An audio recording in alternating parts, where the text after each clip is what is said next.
Hello friends, welcome to our channel Wheels Adda. आज हम लोग आए हुए हैं गाजियाबाद से मेरठ, क्योंकि हमें आपको दिखाना था एक बहुत ही स्पेशल कलेक्शन टू व्हीलर्स का। आपके सामने ये सारी बाइक्स दिख रही हैं, सारी विंटेज हैं आज की डेट पे, और इसमें कुछ बाइक ऐसी भी शायद मेरे पैदा होने से पहले की है, कुछ क्या बहुत सी है। मतलब ये मेरे से पैदा होने से पहले की है, स्कूटर वो है वो मुझसे पैदा होने से पहले का है, ये भी मेरी बर्थ के टाइम की है। पीछे तो राजदूत खड़ी है, वो भी मुझसे पैदा होने से पहले है। तो सबसे पहले तो मैं थैंक यू करना चाहता हूँ निर्माण भाई का और कौशिक भैया का, जिन्होंने हमें टाइम दिया और अपने बहुत ही सुंदर ब्यूटीफुल कलेक्शन हम लोगों को दिखाया है। तो आपका ज़्यादा टाइम वेस्ट ना करते हुए सबसे पहले तो मैं भाई से पूछता हूँ, एक एक बाइक की एक एक व्हीकल की हम लोग डिटेल्स जानेंगे उनसे कि क्या क्या डिटेल्स हैं इन व्हीकल्स की। तो फ्रेंड्स, आपका ज़्यादा टाइम ना लेते हुए सीधे हम कलेक्शन के ओनर जो हैं निर्माण जी, इन्हीं से बात करते हैं इनके बारे में। तो निर्माण जी, कुछ थोड़ा आप अपने बारे में बताइए प्लीज़। मेरा नाम निर्माण कौशिक है। मैं वैसे मेरठ बाइकर्स क्लब का एडमिन हूँ। अब बाइकों की क्योंकि बात चल रही है तो बाइक से रिलेटेड ही इंट्रोडक्शन रहेगा तो सही रहेगा। और बाकी ये सभी बाइकें जो हैं ये मेरे शौक में मेरे पापा ने सपोर्ट करके हमें इकट्ठा कराई हैं, क्योंकि ये शौक जो है वो जेनेटिकली इंड्यूस हुआ है हम लोगों में। हम 3 भाई हैं, तीनों भाइयों को बाइक्स का शौक है, क्योंकि पापा को भी है अपने टाइम से। तो पहली बाइक जो पापा की सबसे मोस्ट फेवरेट है वो RX 100 है। स्टार्ट हम करेंगे RD 350 के इंट्रोडक्शन से, और जितनी भी बाइक हैं उन सभी बाइकों के बारे में आपको बताएंगे। चलिए, तो एक बार हम मेरा बात कर लें इस खूबसूरत ब्यूटीफुल बाइक की। तो इस बाइक के बारे में मैं आपको बता दूं कि ये जो बाइक है, इस बाइक का नाम है यामाहा RD 350। यामाहा तो आप जानते हैं, RD 350 का मतलब हो गया, RD की जो फुल फॉर्म है लोग उसे कहते थे रैपिड डेथ, कुछ कहते थे राजदूत, बट एक्चुअल में RD की फुल फॉर्म जो है वो है रेस डिराइव्ड। अब इसकी स्पेसिफिकेशन के बारे में जानेंगे कि सबसे पहले की से स्टार्ट करते हैं। ये है यामाहा की जिस पर लिखा है एस्कॉर्ट्स। ओरिजिनल की है, ओरिजिनल लॉक है, सब पूरी बाइक स्टॉक है। आपको यहाँ सब कुछ स्टॉक देखने को मिलेगा। हम कस्टम जो कर रहे हैं वो अंदर वर्कशॉप में है, मौका पड़ेगा वो भी दिखाएंगे। अब बाइक के बारे में बात करते हैं, ना ज़्यादा टाइम ज़ाया किए। ये ट्विन सिलेंडर बाइक है। मैं आपको इसके सिलेंडर्स दिखा देता हूँ। देखिए, एक सिलेंडर से एक एग्जॉस्ट आ रहा है, इसीलिए इसमें 2 एग्जॉस्ट हैं। और ये पहली ऐसी बाइक है जिसमें कि कार्बोरेटर्स आए थे डबल सिलेंडर में। अब आप सोचिए, कार्बोरेटेड बाइक जो है वो ट्विन सिलेंडर में पावर इंड्यूस कर रही है। आपको अभी अंदाज़ा नहीं होगा कि क्या पावर है, बट शायद साउंड से पता लग पाए कि हाँ बाइक भागती कैसे है। इसमें हमने जो स्पार्क प्लग्स लगाए हुए हैं वो इरिडियम स्पार्क प्लग्स हैं, NGK के स्पार्क प्लग्स। और इसके बारे में और बात करें तो ये है 27 bhp, क्योंकि ये 1984 मॉडल है। लो टॉर्क इंजन है इसका। अब इससे आगे अगर हम सेम बाइक में निर्माण जी एक हाई टॉर्क भी आता था ना? हाँ, हाई टॉर्क इंजन जो था वो आया था 31 bhp। इसमें एक जापान का जो इनिशियल मॉडल आया था उसका bhp था 39 bhp। इसकी टॉप स्पीड जो मैंने चलाई है पापा के मना करने के बाद भी, तो मैंने चलाई है 160। आप इस बार आपने आज कन्फेस कर लिया। हाँ, मैंने 160 चलाया और इसमें थ्रॉटल बाकी था, ये और भी जा सकती थी। मेरे साथ में KTM RC 200 थी, वो साथ में नहीं थी, काफ़ी पीछे थी, तो काफ़ी मज़ा आ रहा था। 160 पर भी अपनी ऐसी चाल चल रही थी कि बस मेरे आगे कोई नहीं, मेरे पीछे कोई नहीं, बस मैं अपना अलग चल रहा हूँ। तो इसकी फील ही अलग है, क्योंकि ये यामाहा है। अच्छा, इतनी पुरानी बाइक होने के बाद भी आपने इसको बहुत ही वेल मेंटेन है ये बाइक। आई होप इस पर आप बहुत सारा टाइम स्पेंड करते होंगे। बिल्कुल, इसके लिए हमारी एक डेडिकेटेड वर्कशॉप है। जो भी इसमें देखिए, ये बाइक वो है जो कि बुजुर्ग हो चुकी है। हाँ, आज के टाइम में एज वाइज ये बुजुर्ग है, बट अगर हम इसके चलाने की बात करें तो आज भी यंग है। अब क्योंकि पुराना एज हो चुकी है लेकिन दिल जवान है इसका आज भी। अब क्योंकि ये पुराना हो चुका है तो इसमें हाँ मेंटेनेंस मांगती है, तो इसीलिए हर बार हम मैकेनिक के पास नहीं भाग सकते हैं। तो ये इसीलिए वेल मेंटेन्ड है क्योंकि हमारे पास अपनी पर्सनल वर्कशॉप है। जो भी थोड़ा बहुत काम होता है हम उसको घर पे ही ठीक कर लेते हैं। जैसे थोड़ा बहुत में मैं आपको बताऊं, थोड़ा एक्सटेंड करके इसकी क्लच प्लेट भी अगर हमें कुछ सेट करनी होती है घर पे तो हम खोल के कर लेते हैं। कोई हमारे लिए बड़ा इशू नहीं आता, सीख गए इतना हम। ठीक है सर, कुछ और आपके पास तो बहुत सारा कलेक्शन है वर्किंग कंडीशन में, तो हम लोग बाकी कलेक्शन के बारे में बात करें। हाँ बिल्कुल, देखिए हम राइट से स्टार्ट करते हैं। राइट में हमारे पास जो हमारा रंगीला घोड़ा खड़ा है ये है लमरेटा। ये पहला 150 सीसी का स्कूटर आया था।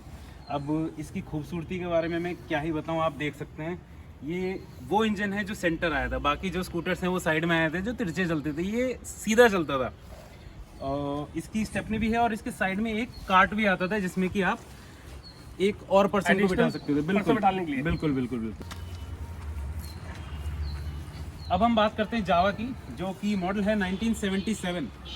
इसमें हमने सोचा था कि हम इस पर जो पेंट है वो कराएंगे गोल्ड वाला गोल्डन बिल्कुल, बट मिसकम्युनिकेशन की वजह से जो गलती हुई वो बहुत ही इंप्रेसिव गलती हुई कि आज सभी को पसंद आता है ये कलर। आप देख सकते हैं, क्लोज लुक में बाद में दिखाएंगे आपको। अब इसके इंजन के बारे में बता देते हैं। इसकी स्पेशलिटी जो है वो सिंगल सिलेंडर में ट्विन एग्जॉस्ट है। इसमें एक पिस्टन से 2 एग्जॉस्ट आ रहे हैं, दोनों में से काफ़ी खूबसूरत आवाज़ आती है, बहुत ही मीठी आवाज़ है इसकी। और हम बात करें, ये भी कार्बोरेटेड बाइक है, इसमें भी कार्बोरेटर है। 250 सीसी का इसका इंजन है। और ये जो पैनल है इसके अंदर इसमें इसका टूल बॉक्स आता था, और सेम ही पैनल साइड में है, तो इसमें सामान कैरी करने की काफ़ी जगह है। और सबसे ख़ास बात मैं आपको इस बाइक के बारे में बताऊं कि ये वो बाइक है कि आपको प्लग पैनल लेकर चलना है और थोड़ी बहुत चाबियां, आप इस बाइक को कहीं भी लेकर जा सकते हैं। ये आप ही ठीक कर लेंगे, इसमें ज़्यादा कुछ ख़राब होने को है ही नहीं। अब इसकी स्पेशलिटी दिखाते हैं, इधर आइए। तो हम इसके कुछ फीचर्स के बारे में आपको बता रहे थे। इसका ये जो पैनल है ये एम्प्टी पैनल नहीं है, ये है इसका टूटी बॉक्स। टूटी बॉक्स में टूटी डाला जाता है, वो जो इसके इंजन को लिक्विडिटी देता है, जो कि फ्रिक्शन रिड्यूस करता है, जो कि मोस्टली टूटी बाइक्स में आपको टैंक से डालना पड़ता था। टूटी बॉक्स से रिलेटेड ही अंदर इसमें जुड़ा हुआ है इसका टूटी पंप, जो कि आपका एफर्ट लेस कर देता है कि आपको अलग से इसके टैंक में टूटी नहीं डालना पड़ेगा। और एक और इसकी स्पेशलिटी डिस्कस करते हैं आपके साथ कि इसका ये जो ड्रम ब्रेक आप देख सकते हैं, जितना बड़ा आगे का है उतना ही बड़ा पीछे का है। ये ड्रम ब्रेक का साइज़ आजकल की कार्स में भी नहीं आता, इतना बड़ा ड्रम ब्रेक है इसका। तो अब आप सोचिए कि आजकल जो डिस्क ब्रेक आते हैं उसके बराबर का ही है ये ड्रम ब्रेक। इसकी वो आप सोच सकते हैं, मतलब मेरा कि आपकी इतना बड़ा ड्रम ब्रेक है, तो सोच ली बाइक रोड पर चलाने के लिए, क्योंकि बाइक की स्पीड के हिसाब से ब्रेकिंग बनाई जाती है। बिल्कुल बिल्कुल, कि आजकल की बाइक तो बिना डिस्क के आती नहीं है। अब सोचिए उस टाइम पर जो बाइक 160, 170, 180 जाती थी, उसके लिए कितना बड़ा ड्रम ब्रेक चाहिए होता था उसको रोकने के लिए। अगर अच्छा, इसकी आपने 160 तक तो आपने चलाई है ये बाइक, और आप कह रहे थ्रॉटल बचा हुआ था, तो आपका क्या एक्सपीरियंस, अगर आप भगाना चाहो तो कितना भाग सकती थी? देखिए, अगर हम इसकी एज में जाएं, जिस टाइम पर ये बिल्कुल अपने टीनेज इसने क्रॉस करी थी, तो इसका मीटर दिखाता है कि ये 200 जाती है, ठीक है, मीटर के अकॉर्डिंग। बट अगर मैं आपको बताऊं कि जाती कितना थी, चलाने वालों से पूछे तो ये 180 to 200 बड़े आराम से जाती थी, बड़े आराम से, बहुत आराम से जाती थी। बिल्कुल, क्योंकि पहले के मीटर जो थे वो ऐसे नहीं थे कि गवर्नमेंट रेगुलेट करके भेज रही है, लिमिट करके भेज रही है पावर को। पहले के मीटर उतना जितना दिखाते थे उतना बाइक भागती थी। अच्छा, आपके पास में इसके बाद एक और ब्यूटीफुल चीज़ है, बिल्कुल RX 100। ये RX 100 जो है ये हमारे कलेक्शन की जान है, ये हमारी शान है। ये हमारे पास से इनिशियल कलेक्शन जब हमने स्टार्ट किया था तो ये हमारी पहली बाइक थी। कलेक्शन क्या है, इस बाइक से मेरे पापा ने राइडिंग स्टार्ट करी, मोस्टली इंडिया घूमा हुआ इस बाइक पे पापा ने, और मैंने इस बाइक से बाइक चलाना सीखा है। मेरे बड़े भैया ने, मेरे छोटे भाई ने, और छोटे छोटे बच्चे भी हैं, उनको भी हम ट्रेन कर रहे हैं कि वो पूरे घर में मतलब पूरी फैमिली का बाइकर बनाएंगे। बिल्कुल बिल्कुल बिल्कुल, मेरी छोटी बहन भी इस पर बाइक चलाना सीख रही है। तो अब इस बाइक के बारे में बता दूं, ये है RX 100। ये 100 सीसी की बाइक है, और इसका BHP जो है वो समवॉट अराउंड लाई करता है 12-13 BHP। ये 1988 मॉडल है। इसको हम कई बार रिस्टोर करा चुके हैं, क्योंकि ये बाइक पुराना देखने में बस पापा को मन नहीं करता कि ये पुरानी हो जाए, इसको हमेशा यंग देखने का मन करता है, क्योंकि उन्होंने हमेशा से ही इसको इतने प्यार से रखा है। तो इस बाइक की अगर कोई स्पेशलिटीज बात करें, बिल्कुल, टॉप स्पीड कितनी आपने टॉप स्पीड इसकी अचीव की है? बिल्कुल, देखिए ये 100 सीसी की बाइक है, इसमें 135 सीसी भी आया था, तो मोस्टली इन सब के जो पार्ट्स थे वो सिमिलर थे। ये 100 सीसी की बाइक है, मैंने इसको 100 टच किया है, 100 टच मैंने इसको 100 टच किया है। बाकी इसमें भी ये राजदूत वगैरह के बाद में आई थी, तो इसमें भी आपको यहाँ पर टूटी पंप मिलेगा जो RD 350 में आया था। तो मेरे पापा ने तो ये 120 चलाई है अपने टाइम पर, वो मना करते हैं कि मम्मी को मत बताना, पर मैं वीडियो तो मैं वीडियो में आपको बता रहा हूँ कि उन्होंने पूरा शौक हमारी तरह ही पूरा किया है। आज हमें डांटते हैं पर चलाई खूब है उन्होंने भी मतलब पूरा एंजॉय किया है इस बाइक के साथ में। बिल्कुल बिल्कुल बिल्कुल। वैसे भी ये बाइक तो आई थिंक आप अगर 90s की मूवी देखोगे तो हर दूसरी मूवी में हीरो के पास बिल्कुल अमिताभ बच्चन जो है, जो उसके स्टंटमैन लेकर कूदते थे, पहाड़ियों से लेकर कूद रहे हैं, बिल्डिंग से लेकर कूद रहे हैं, लड़की लेकर भाग रहे हैं, तो वो RX 100 ही थी जिस पर सारे गलत काम होते थे। अजय देवगन का जो सिग्नेचर शॉट था 2 बाइक वाला, आई थिंक वो भी RX 100 पर था। बिल्कुल, तो मतलब आप ये सोचिए कि मूवी की जान, हर हीरो की जान, हर बाइकर की जान RX 100 ही हुआ करती है। आज की डेट में अगर कोई बाइकर है, कोई भी बाइक का शौक रखता है, तो वो RX 100 को ना जानता हो, ऐसा नहीं हो सकता। ऐसा बिल्कुल नहीं हो सकता। क्योंकि ये बाइक आज भी आइकॉनिक बाइक है, आज भी आज की यंग जनरेशन भी इसको पसंद करती है। एक प्लस पॉइंट आपको और बता दूं, क्योंकि 100 सीसी बाइक है, ये 100 किलो से ज़्यादा की नहीं है, 100-110 होगी मैक्स। तो अगर इसमें कहीं आपको पंचर हो जाए, देखिए और तो कोई प्रॉब्लम होती नहीं है, क्योंकि जो बहुत ही बंदा सिंपल इंजन है, सिंपल बिल्कुल। पिस्टन क्रैंकशाफ्ट और सीधे पावर पहिए में। जो इतनी पुरानी बाइक चला रहा है उसको ऑब्वियसली नॉलेज होगी, नहीं है तो फिर वो बंदा उसको नॉलेज ग्रास्प करनी चाहिए, ठीक है। इतना है कि हाँ, अगर इसमें कोई प्रॉब्लम हो जाए तो आप इसको खींच कर अपने घर तक ला सकते हैं, इतना लाइट वेट है, ये कोई प्रॉब्लम ही नहीं करती है। अब इसके बारे में मैं आपको इसका मीटर दिखा देता हूँ। इसका मीटर जो है वो 140 किलोमीटर पर आवर दिखाता है। बाकी 120 तक आप कह रहे हैं कि आपके फादर ने ट्राई किया है इसको? बिल्कुल 120 तक ये काफ़ी स्मूथली जाती थी अपनी टीनेज क्रॉस जब इसने करी तब। अब इसके बाद में मैं आपको दिखाता हूँ इसी की बहन, ये है RX 135। क्योंकि RX 100 थोड़ा शोर भी करती थी, तो कंपनी ने क्या किया, इसका एग्जॉस्ट चेंज किया। RX 135 में ये एग्जॉस्ट लगा दिया, जो कि आज के टाइम पर आप देखेंगे ये आज के टाइम से थोड़ा रिजेंबल करेगा जैसा स्प्लेंडर में आ रहा है और TVS वगैरह जो निकालती है। अच्छा, ये इस पे लिखा हुआ 5 स्पीड। 5 स्पीड का मीन्स क्या है? 5 स्पीड का सीधा सीधा मतलब ये है, अब आप सोचिए कि सेम बाइक इसकी बड़ी बहन जो है वो आई है 100 सीसी में 4 गियर्स के साथ। 5 स्पीड का मतलब इसमें 5 गियर आ चुके हैं। अब 5 गियर में आप सोचिए वही सेम मीटर है जो 120-100 सीसी जाती थी, तो ये 135 सीसी है, तो ऑब्वियस सी बात है वो 140 तो जाएगी। बिल्कुल बिल्कुल बिल्कुल। तो वही 140 ही इसका मीटर दिखाता है कि हाँ ये 140 जाती है। वही यामाहा की स्पेशलिटी ये है कि वो जो दिखाते हैं वही बाइक में होता भी है। अब इसके बाद आपके पास एक बाइक और दिख रही है मुझे, जो आई थिंक इंडियन रोड्स पे लगभग 40 साल तक इस बाइक ने राज किया है। बिल्कुल बिल्कुल, देखिए ये वो बाइक है जो कि हम बात करें कि अफोर्डेबिलिटी की, तो ये वो लोग अफोर्ड करते थे जिनको अपना आम रोज़गार चलाना था, या फिर जिनको अपना काम करना था, कम्यूट करना था डेली, क्योंकि हर कोई बुलेट अफोर्ड नहीं कर सकता था। बुलेट का जो मेंटेनेंस है उस टाइम पर वो काफ़ी ज़्यादा होता था। अब राजदूत वही बाइक है जो अपनी चाल चलती है, अपनी मर्जी से चलती है, और मेंटेनेंस के नाम पर 0 पॉइंट सिस्टम आता था इसमें। वही उस टाइम पर ये मान लीजिए कि कोई एक चीज़ अगर किसी को समझनी होती थी बाइक में, वो था पॉइंट सिस्टम। ठीक है, वो ज़्यादा टेक्निकलिटी हो जाएगी अगर हम आपको बताने लगेंगे वीडियो में। तो निवान जी, इसका मॉडल कौन सा है? ये मॉडल है 1977। 1977। और इसकी सीसी की अगर हम बात करें, ये है 175 सीसी की बाइक। ये भी मतलब वही 9-10 bhp के आसपास आती थी, तो उस टाइम पर उतना स्पीड से ये अपना ताल्लुक नहीं रखती थी, मगर इतना ज़रूर है कि रिलायबल बाइक थी।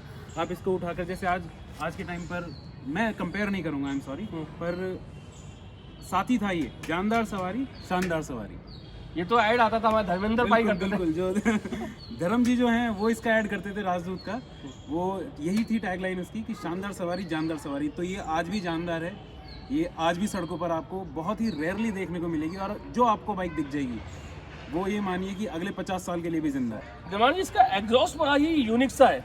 बिल्कुल, ये जो रिजेंबल करता है जावा से, जावा में ट्विन एग्जॉस्ट बाइक थी, ये सिंगल एग्जॉस्ट बाइक है। अब सोचिए वो 250 सीसी में 2 एग्जॉस्ट हैं और ये 175 में सिंगल एग्जॉस्ट है, तो इसकी जो आवाज़ है काफ़ी मतलब स्मूथ रहती थी, कानों को ना परेशान करने वाली। स्टार्ट हो जाए तो एक पैशनेट बाइकर को मज़ा आए कि हाँ मैं जिस चीज़ पर चल रहा हूँ वो एक गाना गा रही है, मज़ा आ रहा है। वाह, मेरे पास बहुत सारी इन्फॉर्मेशन आपने हमको दी है आपके कलेक्शन के बारे में। ये तो वो कलेक्शन है दोस्तों जो अभी वर्किंग कंडीशन में, मतलब आप इसमें से किसी भी बाइक को स्टार्ट करेंगे तो स्टार्ट होगी और रोड पे चलने की कंडीशन में है। अभी इनके पास बहुत सारा कलेक्शन अंदर भी पड़ा है जो आगे रेडी होना है, तो आपको हम वीडियो में आगे वो भी दिखाएंगे। पहले इसमें से कुछ बाइक्स को हम एक एक करके, 1 या 2 बाइक्स को आप जरा प्लीज स्टार्ट करके दिखाएंगे। स्पेशली आई थिंक RD 350 जावा, लोग जिनकी साउंड पे मतलब बाइक को देखने की जरूरत नहीं है, आप स्टार्ट करते ही उसकी साउंड से ही आपको पता चल जाएगा कि बाइक कौन सी स्टार्ट हुई है।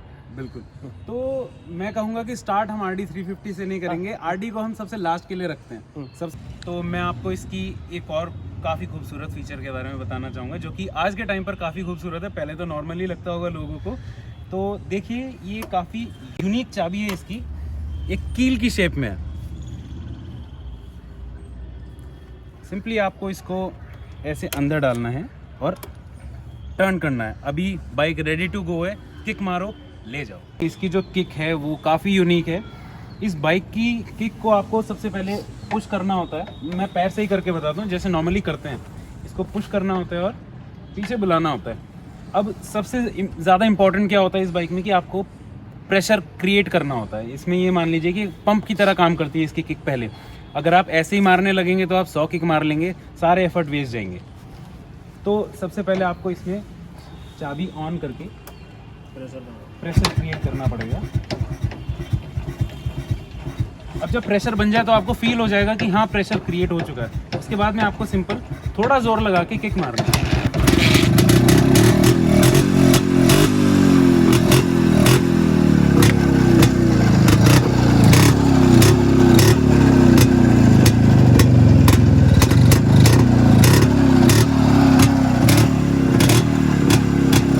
तो इस बाइक में मैं आपको और एक चीज़ जो है, जो कि आई कैची है, काफ़ी लोगों को मतलब उनकी आंखें खींच कर ले आती है कि ये है क्या चीज़। तो ये देखिए, ये भोंपू है, क्योंकि पहले के टाइम पर जो हॉर्न था वो काफ़ी लो था, लोग भोंपू लगा कर रखते थे। ये इसका हॉर्न है जो हमने एक्स्ट्रा लगा रखा है, बाकी इस बाइक में हॉर्न आता था। इसका हॉर्न भी वर्किंग है। हमारी पूरी बाइक फर्स्ट क्लास कंडीशन में है।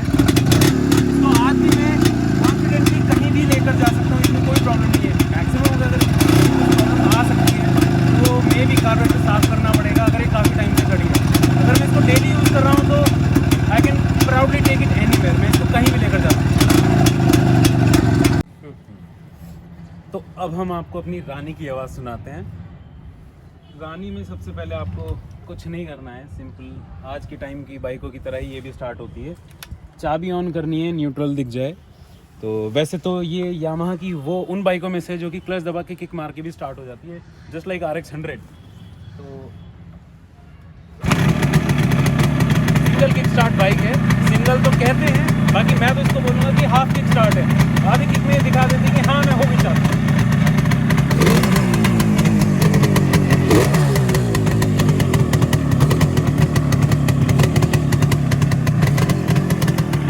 इसमें सबसे ज़्यादा टिपिकल चीज़ जो होती थी पहले के टाइम में भी और आज के टाइम में भी, वो थी इसके दोनों सिलेंडर की ट्यूनिंग होती है। इंजेक्टेड बाइक नहीं है, ये है कार्बोरेटेड बाइक। तो इसके दोनों कार्बोरेटर प्रॉपर बराबर ट्यून करना पड़ता था, ताकि दोनों से पावर जो है वो बराबर निकले।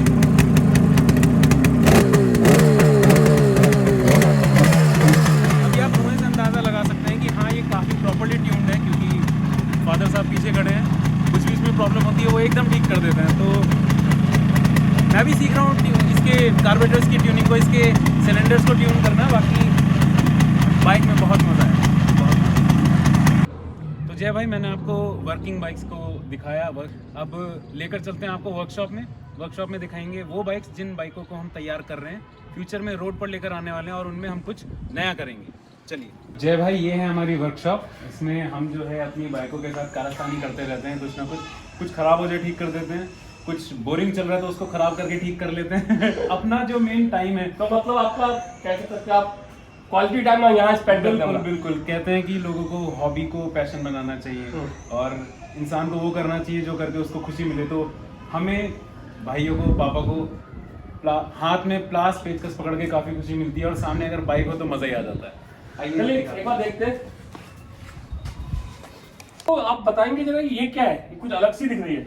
बिल्कुल, ये ऐसे देखने से समझ नहीं आएगा कि ये बाइक कौन सी है। बाकी मैं आपको बता देता हूँ, इसका जो बेस है, इसका जो दिल है, इसकी जो जान है, वो है एक राजदूत का इंजन। 30% इसमें बाकी है राजदूत की चेसिस, और आगे हम इसमें वही जो मैंने आपको बताया कि कारस्तानी करते रहते हैं, इसमें हमने स्विंग आर्म थोड़ा एक्सटेंड किया, और इस बाइक को हम कस्टमाइज कर रहे हैं। इसका कुछ अगला शॉकर भी आपने कुछ अलग सा बनाया हुआ है। बिल्कुल, ये हमने घर पर ही इसको कस्टम किया है, घर पर ही बनाया है कि मतलब कुछ बाइक में अलग होना चाहिए, जो कि हम अब इसको हाथ से बना रहे हैं तो अपने हाथ का भी कुछ अलग होना चाहिए। तो इसमें हमने फ्रंट सस्पेंशन जो है ड्यूअल आता था, उसको हमने सिंगल कर दिया, मोनोशॉक कर दिया फ्रंट से, और पीछे का सस्पेंशन हमने खत्म कर दिया है, वो हम सीट में देंगे। फीचर प्लानिंग है वो हम आपको अब सीधा दिखाएंगे जब कभी बन जाएगी तो। और ये हमारे पार्ट्स हैं, टूल किट है ये हमारी सारी, जिस पे हम काम करते रहते हैं, जिससे हम अपनी बाइक्स ठीक करते हैं। ये है, और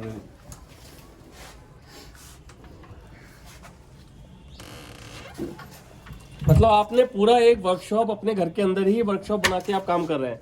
बिल्कुल बिल्कुल, क्योंकि प्रैक्टिकल सिनेरियो में आई थिंक वो पॉसिबल नहीं हो पाता है कि आप बार बार छोटे छोटे काम की, जो आपने जैसे बताया था कि आप बार बार जाएं मैकेनिक के पास, बिल्कुल बिल्कुल। आप तो स्पेयर पार्ट्स भी एक मतलब नट स्क्रूज वगैरह एक नॉर्मल वर्कशॉप से ज्यादा कैरी कर रहे हैं अपने पास में। जी, तो जो जिसको बाइकों का शौक है, जिसको जरा भी नॉलेज भी है ना, तो वो इस जगह को ऐसे देखेगा जैसे कि गोल्ड माइन हो।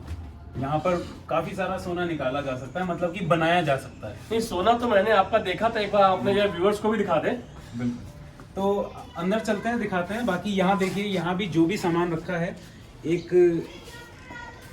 कोई भी बाइकर ही इसको देख पाएगा कि ये क्या सामान रखा है, कितना कीमती सामान है। और एक नॉर्मल आदमी के लिए लगेगा कि हाँ बस लोहा टंगा हुआ है, लोहा रखा हुआ है। ये राजदूत की टंकी है, ये RX 100 का कस्टम एग्जॉस्ट है, और ये वेल्डिंग का सामान है जिससे कि हम ये चेसी वगैरह मोल्ड करते हैं अपने हिसाब से। आइए अंदर आइए, दिखाता हूँ आपको बाइक का अपना पूरा कलेक्शन।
आपने जो जैसे बोला था आपको कि आपको अंदर गोल्ड मिलेगा, तो मैं होप करता हूँ कि हमारे व्यूअर्स ने अंदर जो अभी इससे पहले जो क्लिप देखी है अंदर वर्कशॉप के अंदर जो हमारे पास गाड़ियाँ थी, जो स्पेयर पार्ट्स थे, वो एक बाइकर सही में समझ सकता है कि वो गोल्ड है, क्योंकि उस गोल्ड वही गोल्ड है जो आपने बाहर रेडी कलेक्शन देखा है, जो आज की में वर्किंग है, उस वर्किंग कलेक्शन तक की जर्नी आप सोचिए। जो एक RX 100 आपने बाहर देखी थी जो वर्किंग कंडीशन में थी, और एक RX 100 ये है, आप देख सकते हैं इसकी कंडीशन क्या है। तो आप सोचिए कितना डेडिकेशन, कितना हार्ड वर्क चाहिए होता है कि इस बाइक को जो बाहर आपने बाइक देखी थी अभी वर्किंग कंडीशन में बाहर तक ले जाने के लिए। तो I really salute your hard work कि आप इतनी मेहनत कर रहे हैं। और इन पुरानी बाइक्स को, मतलब आज तो बहुत से लोगों ने अपने गैराज में कबाड़े में डाल रखी हैं, कदर नहीं करते, लेकिन इन बाइकों से कहीं ना कहीं किसी न किसी की यादें जुड़ी हुई हैं। आप उस यादों को जिंदा रखते हो। मैंने देखा है 2 RX 100 हमें यहाँ दिख रही हैं, एक RX 100 बाहर थी, एक अंदर थी, एक RD बाहर थी, एक RD वर्किंग अंदर थी, एक राजदूत थी, अंदर 2 या 3 राजदूत हमको दिख रही हैं। इतनी सारी बाइक्स को करना, रिपेयर करना, खुद मैनेज करना, और सबसे बड़ी बात है कि आप इसमें किसी की हेल्प नहीं ले रहे हैं, खुद रिपेयर करते हैं, खुद बनाते हैं, खुद चलाते हैं। तो really I don't have any words to say कि आप कैसे उसको करते होंगे। तो really thank you very much. आपने हमारे लिए टाइम दिया, हमारे व्यूअर्स के लिए इतना अच्छा कंटेंट प्रोवाइड कराया। सो थैंक यू सो मच। और ऐसा ही अगर आप इस चैनल को लाइक करेंगे, सब्सक्राइब करेंगे और सपोर्ट मिलेगा, तो आगे आप आकर देखेंगे तो ये सब जो आपको स्क्रैप दिख रहा है ये भी आपको ग्लॉस में दिखेगा, फर्निश दिखेगा, पूरा प्रॉपर काम हमारा चलता ही रहता है। तो ठीक है जी। So thank you once again. तो आप लोग हमारे वीडियो पे अभी तक देख रहे हैं, और अगर देख रहे हैं तो प्लीज इस वीडियो को लाइक कीजिए, इस पे कमेंट कीजिए, हमारे चैनल को सब्सक्राइब कीजिए, और जो बेल आइकन है ना, बेल आइकन को जरूर दबा